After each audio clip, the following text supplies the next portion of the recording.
Welcome to this evening's Foreign Policy Association panel, the U.S. presidential election, taking stock and looking ahead. My name is Steven Zelizer. I am a fellow at the Century Association here in New York. Well, this is certainly a hot subject for our time. It seems to involve practically everything, a rematch between an incumbent president and his predecessor, the first time since 1912. It also involves two old guys, two unpopular candidates, vast ideological differences, criminal trials, disinformation, impeachments, insurrections, threats of mayhem, possible bloodshed, global wars, and deep uncertainty about our own democracy's survival. And this is already with still 7 months to go before the election. In any case, we are very privileged to have two distinguished speakers for the panel tonight, whom I am certain will illuminate this extraordinary race and will either reassure us or plunge us into even greater depression. Each will make an opening statement, but before I get to the speakers, a few housekeeping details. This is an hour-long program, so we will try to cover a lot in this time. Second, as customary, we'll have a question period after I've done with my own questions. At that time, please keep your questions short and to the point, no lectures, but a microphone will be provided. Third, there will be a reception after the event outside this auditorium. Now, let me introduce our two panelists, and then we'll get to their statements. First, in the center, Professor Julian Zelizer, who is a presidential historian at Princeton, the Malcolm Stevenson Forbes Professor of History and Public Affairs at the Princeton School for Public and International Affairs. He's also the author, co-author, editor, or co-editor of some 25 books. I just learned that tonight. I thought it was 15, but it's actually 25. And he's a contributor to CNN. Second is Gerard Baker at my extreme left, not his political left, but he is he is the editor-at-large at the Wall Street Journal. Previously, he worked for the BBC and the Financial Times. In 2009, he joined the Wall Street Journal as deputy editor-in-chief, and by 2013 was the newspaper's editor-in-chief, where he stayed for 5 years. He is, as I said, now a editor-at-large. Mr. Baker was born in Great Britain, but as I understand, he became an American citizen last December. So with those words, I will start with Professor Zelizer. Thank you. Thank you for the nice introduction, to be with you on the panel and for having us. So I just thought of a few remarks. There's a lot to talk about with the election. There's many angles, and we can go in many directions. But I'd just start off, I had a few thoughts, given the association we're here with, on will and how might foreign policy be part of the election. Conventional wisdom, if you ask any American politics scholar, is foreign policy usually doesn't matter in an election, ranks low, voters don't care, unless you're in a major conflict, and even then, it's not necessarily going to sway the election. But I think we can see in 2024 there are ways in which foreign policy could very well play a role in how this unfolds. And I just wanted to lay out a few of them. Obviously, one will have to do with the Middle East. Certainly within the Democratic Party, we've already seen fissures emerging and tensions emerging over the war with Israel and Gaza right now. There's been kind of tests of how this might play out in the electorate with the uncommitted vote in Michigan, with tensions that emerged after Senator Schumer's statement. And it's unlikely, although always possible, that this will be resolved come October and November. But assuming it's not, it's clearly going to be a source of strain within the Democratic Party, which will raise the question of, does it have the impact of either deflating some of the vote that will be essential for Democrats in swing states where slivers of voters will matter? Does it impact perceptions of President Biden and how he handles not just foreign policy, but governing Does it create impressions that he is not kind of as skilled among parts of the electorate as he claims to be, not just with this issue, but in general? So I think the Middle East is different than some other foreign policy issues, and it also has a kind of emotional resonance with different parts of the electorate that it goes beyond it being a foreign policy issue. And so I think for all those reasons, I would assume this will be important. We've seen this before in 1967, for example, after the Six-Day War. This became a big fault line in kind of the progressive coalition within the Democratic Party, with divisions opening up over Israel, including between black and white progressives during that period. Second, Ukraine. I don't think will be irrelevant in the election. There's an issue that not only has become for Biden symbolically important and policy-wise very important in terms of his vision of foreign policy and arguments that he has made about global autocratic threats and his administration's commitment to stop them within the Republican Party. This is now emerging also as a point of tension that I don't think will go away as the election heats up. We're seeing the party right now, with the spending battles that have taken place on Capitol Hill, really wrestle over a party that in 2012, when Mitt Romney was running, it was hard to imagine they'd be in this position in terms of not providing assistance to Ukraine. It's entered into the election with former President Trump putting a lot of pressure on members of the House and Senate caucus to back away from some of this funding. So I think these tensions also will be part of the campaign trail, and very possible, not a foreign policy expert, but that the intensity of the battle escalates, which will make it more of a campaign issue here in the United States. Third, I think foreign policy always matters, even though people say it doesn't. I believe that even if specific issues are not necessarily ranked at the top of what voters care about, people read leaders in terms of what they see in the news at some level and how they handle these issues. It's not a total surprise that some of President Biden's polls started to fall and he started to struggle after the Afghanistan pullout and kind of what happened during that aftermath. And I believe at some level voters are paying attention, not necessarily to all the specifics, but this is a gauge of his promise in 2020. That he could create stability, he could bring a level of governance, he could bring a level of competence that the former president did not. So I think this is something to watch as it unfolds. And there's campaigns where this mattered. I mean, Harry Truman / Adlai Stevenson in 1952. That election was affected by anti-communism in Korea. Hubert Humphrey in 1968.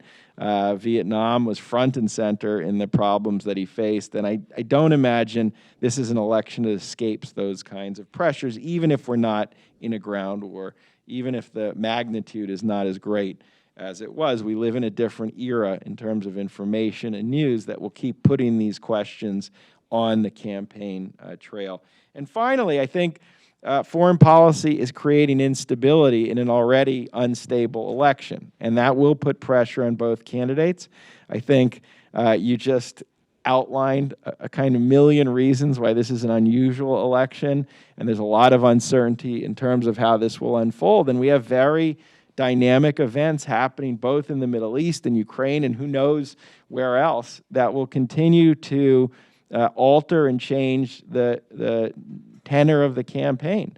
And I think this will be a challenge for President Biden, who is going to have to adjust, and there will be pressure to get out there and have positions and respond as events on the ground unfold. And so part of the test for President Biden will be a much more dynamic, I think, election than even really 2000 was, when COVID was the issue that dominated the way the campaign unfolded. And it will obviously present challenges for the former president, who is not as bothered by these kinds of things and is willing to kind of get out there and say what he wants. But I do think even with issues like Ukraine, it can cause complications that he might not be expecting at this point. So those are a few ways in which I think foreign policy is also part of this big mix in the election stew that we are about to all witness, taste, and be part of in the next few months. Thank you very much. Indeed, I agree with almost all of that, and that's a very, very helpful introduction. Thank you, first of all, for coming along, and thank you for inviting me to the Foreign Policy Association. It's a great pleasure to be here. And I thought, Stephen, your introduction, the way you laid out in rather lurid terms the context in which this election, and the historical context in which this election is taking place, could not be bettered, really. I wrote earlier this year that the contest that we seem to have between Joe Biden and Donald Trump, which we do have between Joe Biden and Donald Trump, is a contest between the incapable and the unspeakable. And I think as your summation, I think was a little more detailed, a little more colourful. So what I want to do is just briefly, and again, I'll try not to overlap with what the Professor just said, but to lay out, I think we're just a little bit over 7 months away from the election. We know it's close, every single election. I think I've written again a bit about this, and I'd love to know, I'd be interested in the Professor's views actually, but it does seem the United States is cursed not only with hyper-polarized politics, but with an extraordinarily evenly balanced hyper-polarized politics, where every election comes down to a few percentage points. If you look at the history, the second half of the 20th century, presidents won elections with landslide after landslide. LBJ and Richard Nixon and Ronald Reagan and George H.W. Bush all won huge majorities of the popular vote and huge majorities of the electoral vote. Since 1992, we've just not really had anything like that. The biggest victory we know was Barack Obama's in 2008. No, even that, he only got 51-52% of the vote. So I think one of the challenges this country really has is not just the polarization, obviously the extreme polarization, but again this strange phenomenon whereby every election seems to be on a knife edge, and not just presidential elections now, but we've got a 51-49 majority in the Senate. We've got basically a 1 or 2 seat majority in the House, and I don't see much prospect in the next 7 months of politics unfolding in a way that is going to fundamentally break with that pattern of a very, very, very deadlocked country and an evenly split country, whatever the result is. But I just want to I'll just point up as the campaign really unfolds. And again, we are a little bit over 7 months. A lot can happen in 7 months. We all know that. We can go back and look at opinion polls at this stage of each election year for the last 20, 40 years, and things do change significantly. So we should not assume that what the polls currently tell us will in fact be realized on election day. But I'd point to, as we look at the election, I'd point to 4 key variables. There are many variables, obviously, that will determine the outcome of any election. But I think there are 4 key variables that I would point to, and for us to all look at as the election as the campaign takes place over the next 7 months. The first is the issues. It's a striking thing that while we in the media sort of particularly kind of fixate a lot on personalities and character, the age of President Biden, the personal character and flaws of Donald Trump, it is striking that issues are actually important, at least if you look at the polls. The polling says that the saliency of these key issues that confront the country is high in voters' minds, and those issues, and if you look at those issues, they can all change in ways that could work to the benefit of one or the other candidate over the next 7 months. But I would say, right now, the issues seem to favor Donald Trump somewhat. if you look again, just taking the opinion polls insofar as we can trust opinion polls in terms of how they rate the key issues in terms of importance to voters, immigration is ranked now quite routinely number one, which is historically unusual. It's usually the economy number one, occasionally, as after 9/11 or in the middle of wars, foreign policy.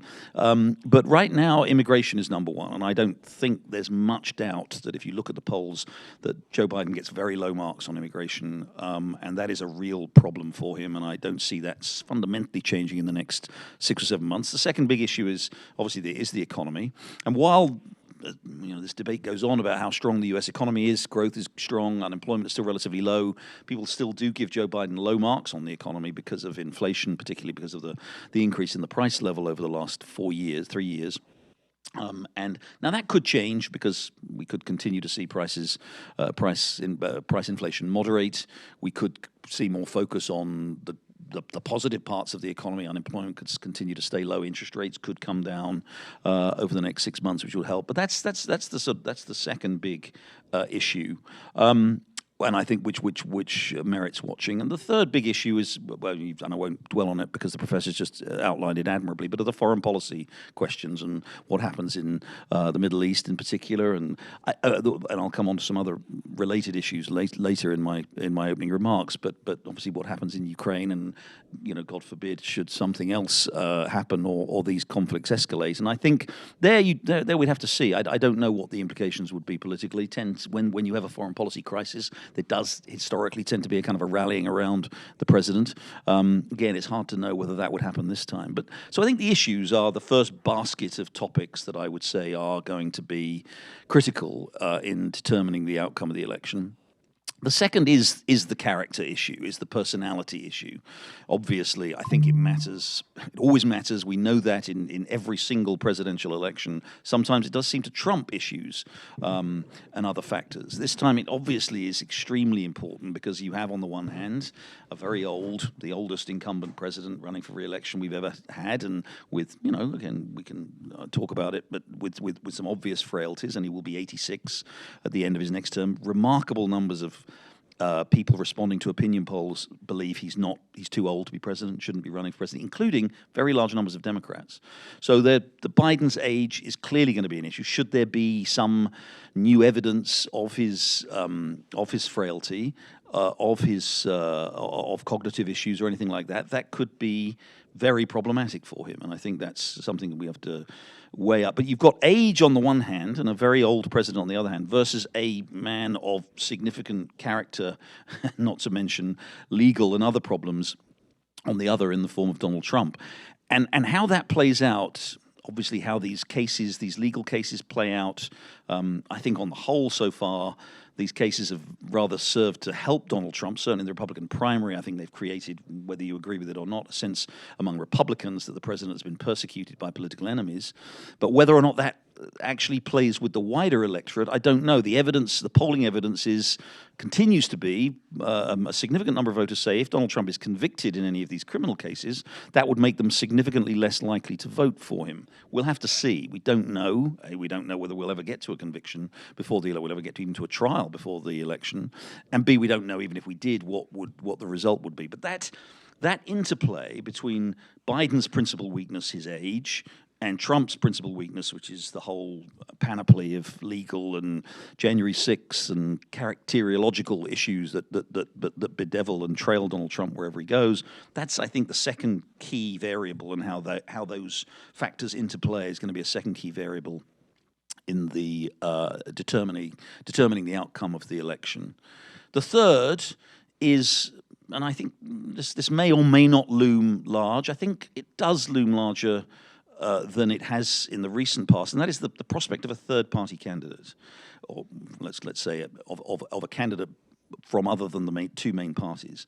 We've never seen an election in which, certainly not in modern polling days, in which voters express dissatisfaction with such dissatisfaction with both the leading candidates. We've never had an election where the likability, the favorability rates among voters of the two main candidates are in the low 30s, the low 30s. We've never had anything like that before.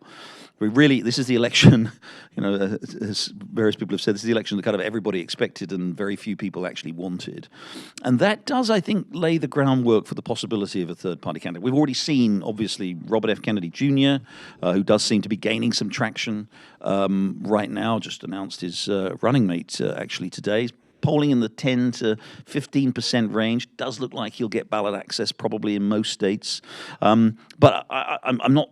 I'm a little skeptical about Kennedy because I think there are. I think right now the people expressing a desire or willingness to vote for him are probably more expressing dissatisfaction and disgust with the two main candidates rather than actually examining Kennedy and what he stands for, and frankly some of the kind of slightly curious, put it mildly and politely, things that he's said about a number of issues.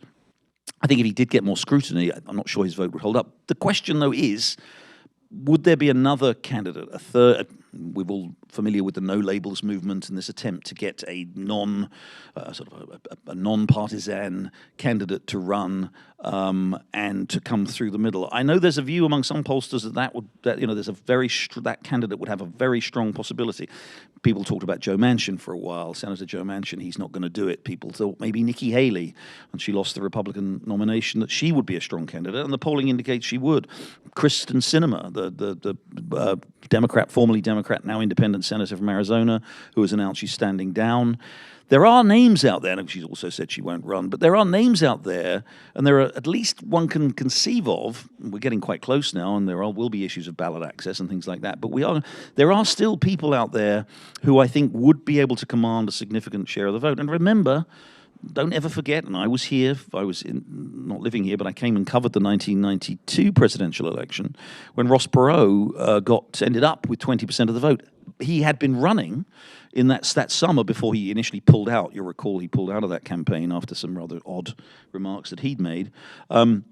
He was running ahead of both George H.W. Bush and Bill Clinton in the early summer, in June and early July of 1992. And he pulled out in sort of, I'd say, rather odd circumstances, came back into the race very late, and still got nearly 19.5% of the vote. I think the level of dissatisfaction with the two main candidates that we have right now, and that historical record, and of course you go back further to a century earlier to see how politics can be influenced by third-party candidates. So I wouldn't rule that out, and I still think it's possible, again, that would be the third variable that could have a significant impact on the outcome. And the fourth and final variable is, and I apologize for putting it in these terms, but it's what Donald Rumsfeld famously used to call, the unknown unknowns. I've gone through, I think, and the professor's gone through some of the known unknowns, but there could be all kinds of things in the foreign policy field. Certainly, interestingly, I've been interviewing today for my podcast a former Afghan general talking about the rise of this ISIS-K, this sort of successor to ISIS in Afghanistan that seems to have carried out this terrible terrorist attack in Moscow last weekend. They are clearly intent on, we've sort of thankfully not had to worry too much about Islamist terrorism in the last few years, especially since the defeat of ISIS a few years ago. But a terrorist attack, what effect could that have? Especially if it came out of Afghanistan, where Joe Biden gets very, very low remarks, very, very low marks from voters, especially if it came someone coming across the border as an illegal migrant, something like that. I think that could have a dramatic effect. What if there's either of the candidates, who both of them are quite elderly, had a health event or an issue like that? What if, God forbid, there should be some act of political violence? This country has long, sad history of political violence, and you remember 1968, that election year, and the kind of extraordinary scenes we witnessed, not just assassinations, of course, but the violence and the unrest at the Democratic Convention. What could these, as we enter this very, very volatile, turbulent period where, one side, with some reason, thinks democracy is under threat if one candidate wins, where the other side thinks they're going to lose their country if it wins. I fear, and I don't want to be alarmist, but I fear the risk of something domestic, let alone foreign, that could bubble up and could really disrupt the campaign is a real possibility. So anyway, those I think there are many other variables. There are the four variables that are most in the front of my mind as I look forward to the election. Look forward. Let me rephrase that. As I ponder the election campaign, those are the sort of four key variables that I think we should keep an eye on. Okay, well, I will open the questions with a few of my own, and then we'll go to the audience. First, Professor Zelizer, what do you think are Biden's strongest issues in this campaign, and what are Trump's strongest issues? Well, I mean, one of Biden's strongest issue is not translating into the strong issue. So it's a dilemma. I mean, I do think the argument that the economy is in pretty good shape and it's much better than it was the Reagan question 4 years ago is true by most indicators, but it's not playing out that way. So different explanations, whether it's elements of how the media works to that the numbers don't capture an underlying anxiety, a post-pandemic anxiety that exists. So I think that is still his strongest issue, and I don't know if there will be a way to capitalize. I think normality still is the biggest issue he sells. I mean, I think in 2020 there were many reasons he was appealing. Not many, but there were few reasons he was appealing. But the biggest was he would reestablish a kind of traditional form of governance and leadership that had certainly been absent for 4 years. And that stability is something that's often desired by different parts of the electorate, whether it's the business community, whether it's average voters who are tired and unhappy with the kind of chaos. Kind of a chaos presidency is not what they wanted. And I think for all his problems and for all the challenges, he's delivered on that to some extent. And I think that's still a selling point for him. And I think the other selling point for 2020 is still something we are going to hear, that he should energize Democrats because he can beat Donald Trump. And meaning the come out to vote is not because you love him, but because he is the vehicle to prevent a second Trump term. And I think that is a selling point that his surrogates will certainly emphasize, and I think he will emphasize as well. And then I think your point on issues is important. There are a lot of issues right now where he still has many months. I don't know if he's going to overcome kind of polling problems with immigration, especially the Senate deal is not happening. So that's going to be hard. There are other issues which he can sell. Certainly, as we just saw in the election, reproductive rights is a big issue, not just in blue states, but even in parts of red states. And the more he can connect his administration to a kind of defense or a firewall against further erosion of these rights, I do think that's a strong point for him. It's not him, but that's where the party is in a good position vis-a-vis the Republicans. So those are a few. Do you mind if I just quickly respond? On the economy, I do think it's quite important to interject, and I apologize, but it's not really true, as some people would like to have you believe, that the people's perceptions of the economy are somehow wildly off and have been skewed by right-wing media because the economy is great and it's fantastic and they just keep watching Fox News and getting told it's not. Just the most simple statistic is since January 2021, the overall price level, you can take various indices, but let's take the consumer price index, is up by 21% since January 2021. Real wages in that time have risen by about 18.5%. So in other words, people have seen a real decline in their standard of living, in their incomes, and that affects everybody. The thing about unemployment, even when you have a recession in this country, I mean, if we had a recession in this country, unemployment would go from its current 3.9% to 6 or 7%. One in 16 people, as terrible as unemployment is, it affects 1 in 16 people.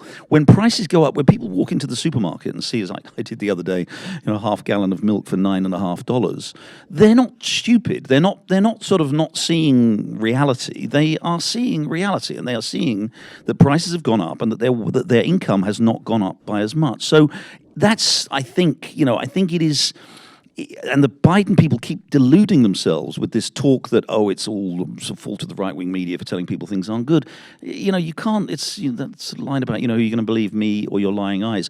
I think the other thing I would quickly say is that I think where I do agree with the professor is, and in fact, talking to the Biden team, They think the issue that will win them the election, and who's to say they're wrong, is democracy and the future of democracy. And they think that concerns about Donald Trump and what he did after the last election and what happened on January the 6th and what he stands for, what he seems to stand for in terms of his refusal to accept the results of an election, will in the end sway enough voters in key states, particularly, college-educated voters in key suburbs in key states, to win him the election. And I think that that's not a bad bet. I think there are a lot of people who, whatever they concern about the economy, whatever they think about immigration, may think, you know what, I'm just not prepared to take that chance with Donald Trump. And that means, just to follow on that, Trump is actually the biggest and strongest issue for Biden.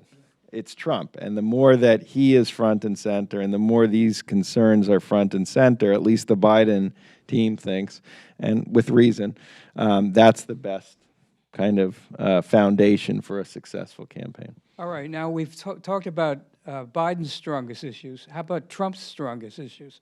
You're going to start with him? Okay, Well, I'll be brief because I took part of your time. I think immigration is unquestionably the strongest issue. People are, Biden gets an approval rating of about 30% on immigration.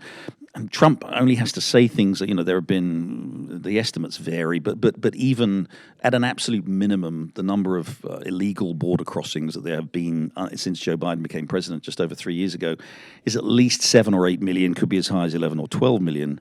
Under Trump's 4 years, the number was 1.5 million.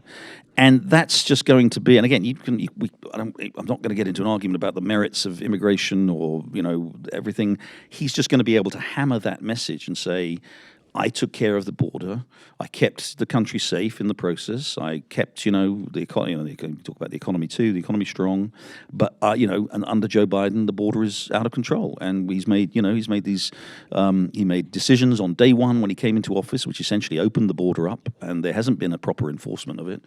And I think that's probably the overwhelming issue for him. And I do think, just to follow up, I do think he has the economy on his side, because he can say to people, look what's happened to your real spending power in the last 4 years. Are you better off than you were 4 years ago? For most people, it's not true.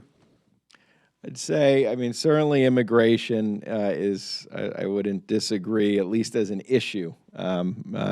Regardless of how one positions themselves, it's working in favor of him.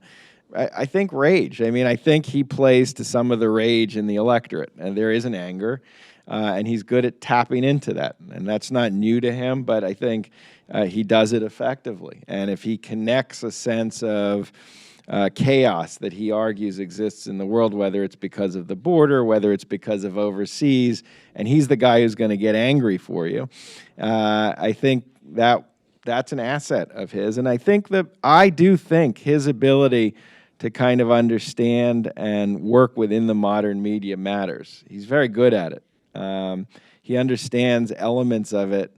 Maybe it's instinctive, maybe it's cerebral. I think it's just instinctive, that Biden is not quite as good at. And I think he capitalized on it very well in 2016. He capitalized on it as president. He's capitalizing on it even in handling the unprecedented trials he's going through right now and managing at some level to turn them into a campaign opportunity, to turn them into the campaign. It's kind of a remarkable insight, and I think that's his biggest asset. I think it always has been. It's not Trump or Truth Social. It's actually his understanding of the broader media. And that, I don't say that as a conspiratorial kind of argument. I don't think it's some subversive thing. I think he just gets the rhythm. He understood how Twitter could help drive what networks would cover and what newspapers would cover in a way most politicians didn't understand. They weren't separate. It wasn't simply about Twitter. It was about kind of a way to get other reporters to think about certain questions. And he will deploy all of that in the next. That's his best asset. He's not, especially with financial troubles, this is what he has. So I think that's his biggest strength. Well, another question I think is of great interest to most people, which is, now the independent vote tends to sway the election one way or the other. The Democrats have their 30 or 40%, and the Republicans have their 30 or 40, but it's that independent vote which switches in one way or the other and decides the outcome of elections. The independent vote in this year, we're facing the question of what the suburban moms are thinking about.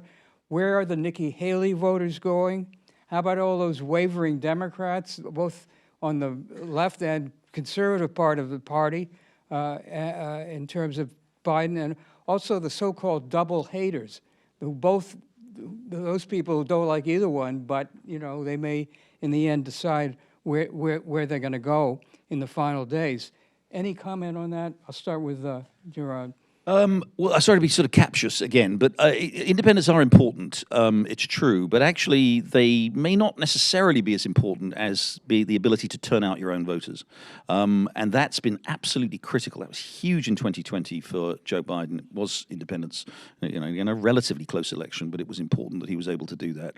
The most striking example of it was Barack Obama in 2012, when the polling, almost up until polling day, the election was extremely close. I mean, the result was pretty close, but the key thing was Obama's campaign were able to get to the polls people who were Democrats, who said they would vote for Joe Biden, but had very, very low energy levels. They were very low, low incidence voters, but they got them to the polls. And I think that will be important.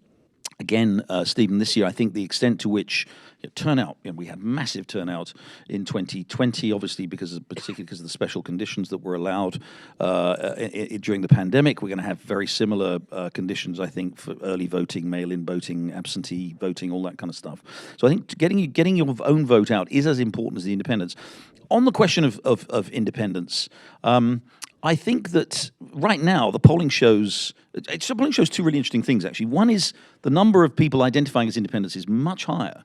It used to be, you're absolutely right, it used to be back in the 1980s and 90s, it was about 40. Democrats always had a registration advantage and an identification advantage. Democrats about 40%, Republicans about 35%, independents about 25%.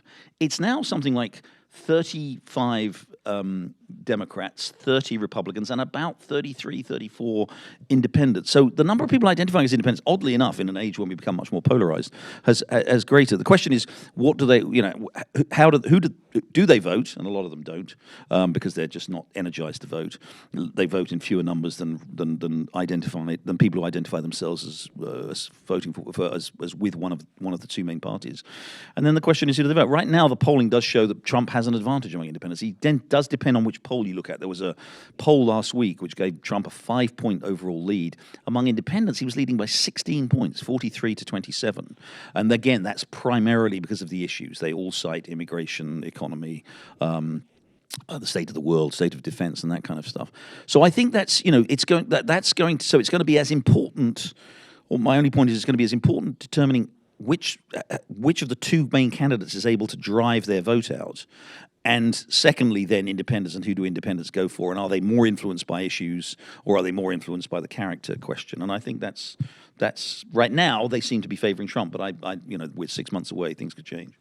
Yeah, I think it's a turnout election. Independents matter, but it's just not as relevant in the last few election cycles. Many independents will vote for one of the two parties that they previously had voted for. I think a lot of voters who express double haters, they'll end up voting for their party. I think that partisan imperative is very strong, and people come home at the end of the day.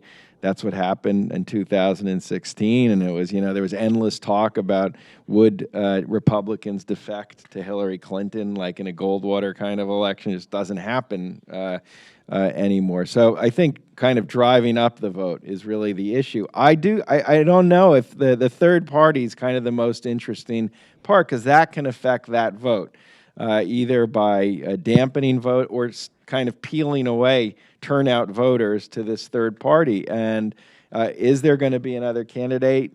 That's one question. What will Kennedy? Will he have an effect? He is polling well, and he's polling well with. It's unclear who he takes the votes away from.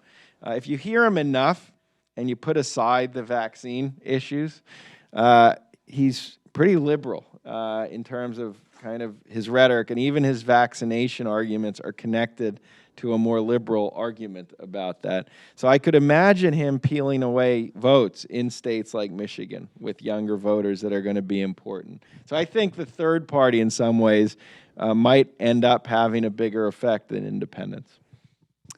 Now, one of the interesting strategies being conducted in this campaign, which is really unique, is the so-called the Trump's courtroom strategy, which is basically staying in the courtroom for most of the time that he should be out campaigning.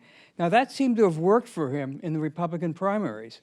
And he played the victim card in a way that was very strategic in terms of attracting his old constituency in his own party. How effective is it going to be this time around, or is it too difficult to imagine how this will work? I'll start with you. I mean, if there's no convictions that take place, I think it can be very effective. I think it works. He knows how to use it. I think it gives him a lot of attention, which is key in campaigns. Every time one of the trial issues comes up, he's front and center. That happened. The primary opponents of his had a lot of trouble, not just countering his arguments, but even getting airtime, because this is a recurring story. And it will be the story, I think, in many ways, in the next few months. The conviction is the wild card. If that happens, it's unlikely at this point, just the timing and the delay, but that is, at least in the polls, something that can hurt him. I don't think that changes. His narrative is very similar as it was in 2016, and the trials, he has found a way to fold into that. And I think a lot of the Republican electorate is okay or sympathetic to that argument. The one other place, other than a conviction, that it hurts is financially. And I don't think that's insignificant. There is an imbalance in the money that the two candidates have raised. A lot of Trump's money so far, and I realize he has a huge cash windfall that might come into him, but so far, money is going toward the campaign, and it's basically being directed to the courtroom. And I don't think that helps him. And the money will matter. Money does matter in terms of campaign infrastructure and advertising. But putting those two parts aside, overall, I think he can continue to use this as his story. This is his story. I think it depends very much on the sequencing of the trials as they take place over the course of the next 6 months. I think it's going to matter enormously which trials get the attention and which actually get heard, which cases get heard between now and the election.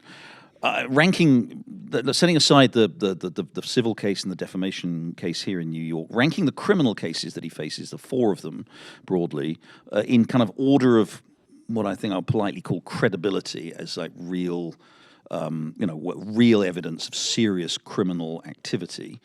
Ranking them in reverse order, let's do that. So I would say, I think the Alvin Bragg case here in Manhattan is, frankly, I have to say, I was the editor of the Wall Street Journal when we broke the Stormy Daniels story. I'm very proud of that story. We did a very good job with it, and Trump clearly is guilty of some wrongdoing. Well, I shouldn't say that. It looks like he's guilty of some wrongdoing. Is that really does Bragg really have a strong criminal case on that related to trying to connect state laws, which will be a misdemeanor at the state level, to a felony at the federal level? I think that's a really flimsy case, frankly. And the more that, and by the way, Trump is so lucky. One of the things we should never discount in politics or history is just luck, right? Napoleon said, didn't he, about his generals, he may be talented and capable and smart, but is he lucky?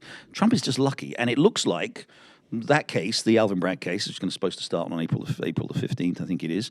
That's going to get a lot of attention. I think that's going to help Trump, quite frankly, because I think he's going to look like a zealous, Democratic elected prosecutor in Manhattan going after Donald Trump. The second case, rank again in reverse order of kind of credibility, is the Fani Willis case in Georgia.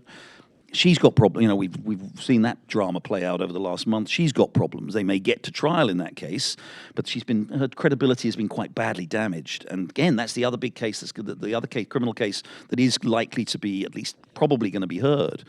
The two then rising the federal cases, where I think they are much more serious. I think the January, not the January 6th, the subverting the election case that Jack Smith, the prosecutor, has is pretty serious, and there are some pretty serious and credible charges in that. And of course, the documents case, the Mar-a-Lago storing the documents where he shouldn't have been, is a very strong case. I think by any measure is a very, very strong case. It's pretty, looks to me, I'm not a lawyer, but you've read the case and I've read the evidence. It looks like a slam dunk.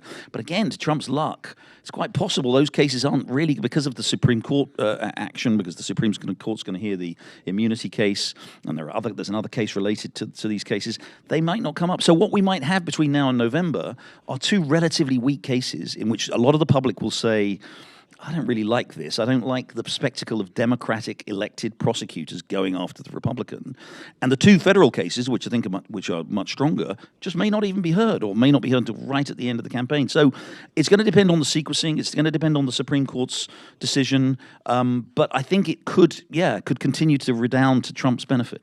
And I mean, it is remarkable just how much January 6th and everything surrounding it has at some level faded as a defining issue of Trump. I mean, if we went backwards to where we were when that happened, it was hard to imagine that it might be one among many issues going into 2024 when he was running again. And it would depend on even the sequencing of cases, as opposed to what people saw right in front of them at a broad level as the factor. Would you reelect someone who is involved in this?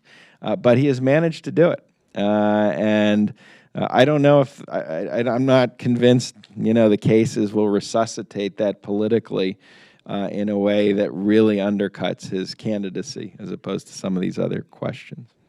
All right, we've reached the point where we're going to get questions from the audience. I see one hand up right here.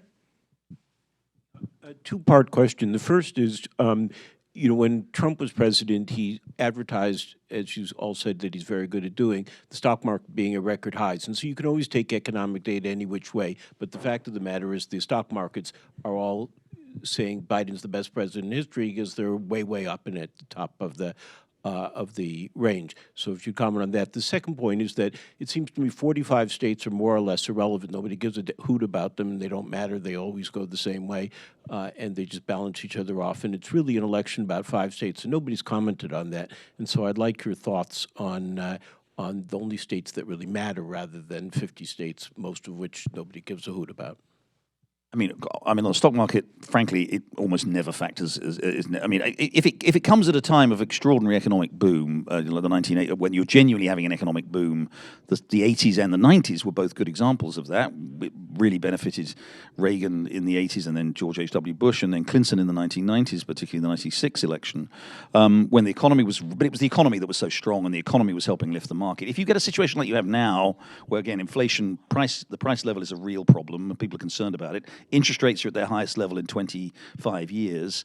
I don't think the fact that, the top stock market, which is in any case largely being driven higher by 10 tech stocks, I don't think that really factors into voters' considerations. You're right about the states.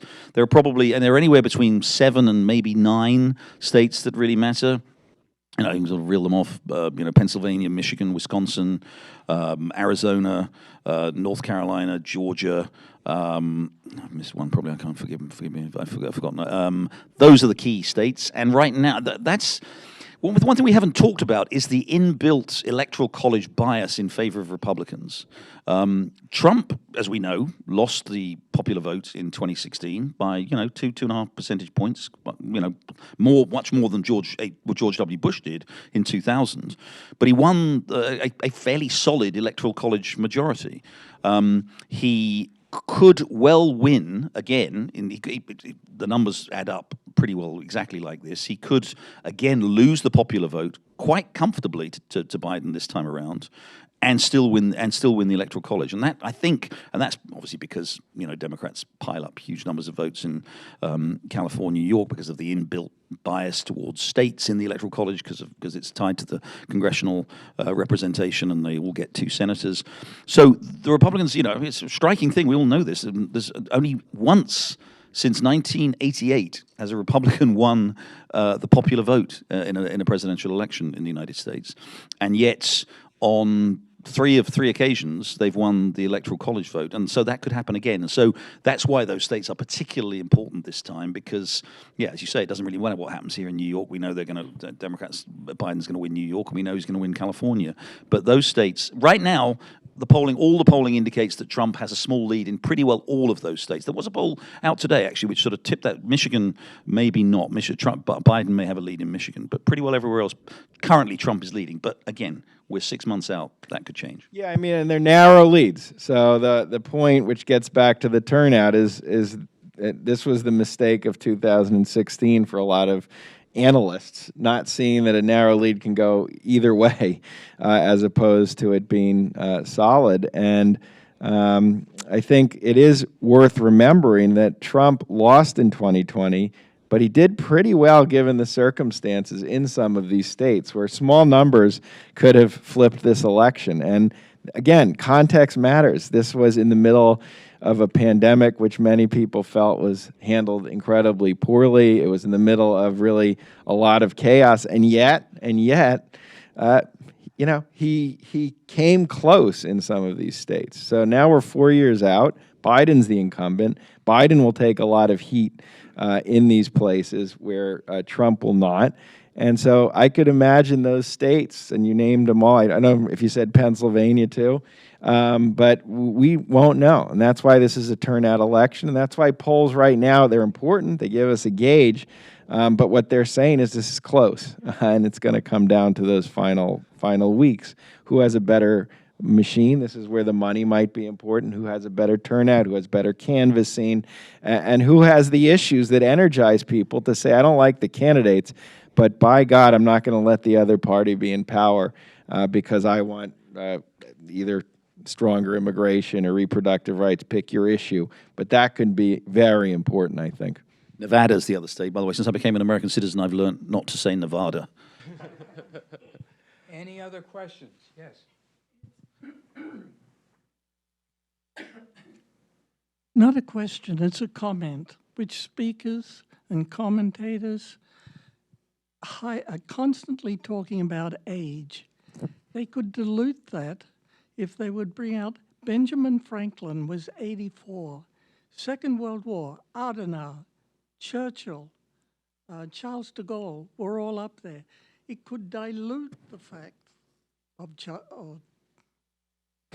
Yeah, but can I just say, to paraphrase the famous Lloyd Benson quote in his debate with Dan Quayle, you know, I knew Winston Churchill. Winston Churchill was a friend of mine. Joe Biden is no Winston Churchill. And I think trying to pull off that, you know, by comparing him with Benjamin Franklin or Winston Churchill or even Konrad Adenauer is going to just induce belly laughs.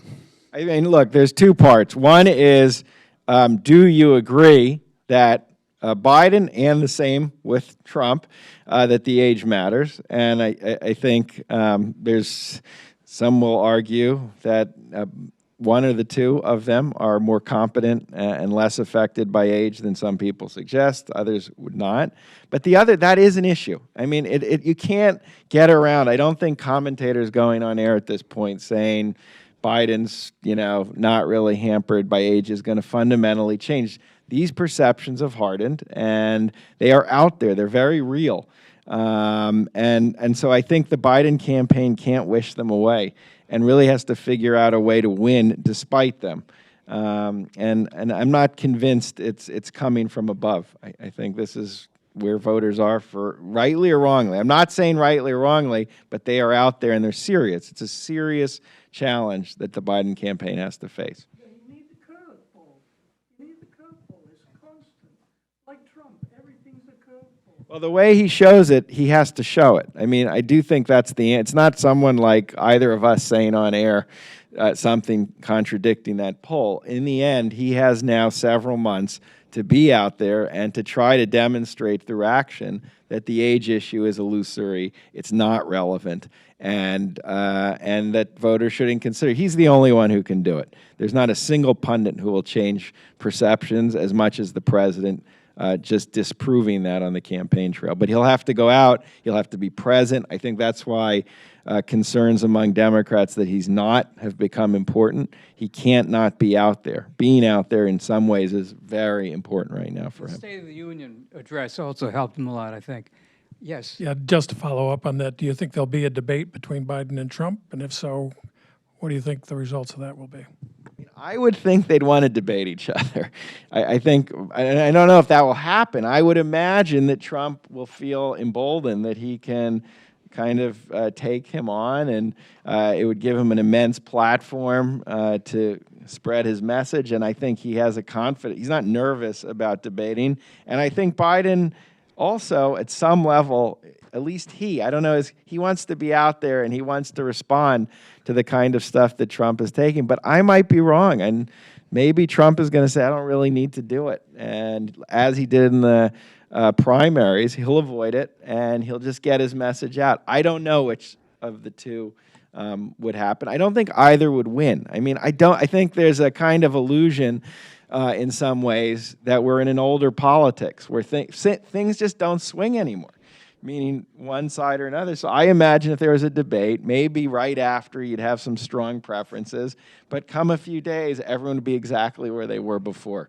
But that's my take. Yeah, I think it's a high risk, especially for Biden. I mean, I think if I were advising Biden, I think it just is high risk because Trump, for all his inanities and crazy and ridiculous things he says, has got a kind of, some of you mentioned it earlier, he does have a state, he has an ability to command a stage, has an ability to command the television. He has a real facility for that medium in particular. And Biden, and again, standing there for an hour and a half, trying to remain absolutely, because really on your toes. It could, and we all are familiar with those terrible moments that have, supposedly been so critical in elections. Whether it was Gerald Ford saying there was no Soviet domination of Eastern Europe, or the famous moment when Reagan sort of floored Mondale with his, I won't exploit your youth and inexperience thing. Those moments they can, and with Biden not. Again, I don't want to be Biden obviously not at the peak of his cognitive strengths. I think it would be a tremendous risk for him to do it. I think we have enough time for one more question. Yes. Okay, Grace. It's Wawro, Foreign Policy Association. What do the odds makers in the UK say? They tend to follow the polls, and I think they say right now they're just looking at the polls, and they think they give Trump a 55% probability of winning. But I think that's a very short-sighted look at the polls. A lot can happen, and I do think this key question of whether or not people, in the end, come out and vote, particularly, and how worried they are about what Trump might mean for democracy. I think that will change. But right now they give Trump a slight advantage. And to that point, Trump is as unpredictable as anyone in American politics. So we have no idea, in addition to the trials, what he is going to do between now and November. We know pretty much what Biden will do at a certain level. But he is what creates instability in this election, probably more than everything I talked about. He is the instability. And to predict now and to take odds in March for a November election when we're dealing with one candidate who, I don't know, he could be on air right now saying something that is fundamentally disruptive. I don't think those kind of predictions will tell us much. Combined with the reality, these are close elections, not just 2016, 2020. They've been for a long time. 84, some would say, is really the last landslide we've had.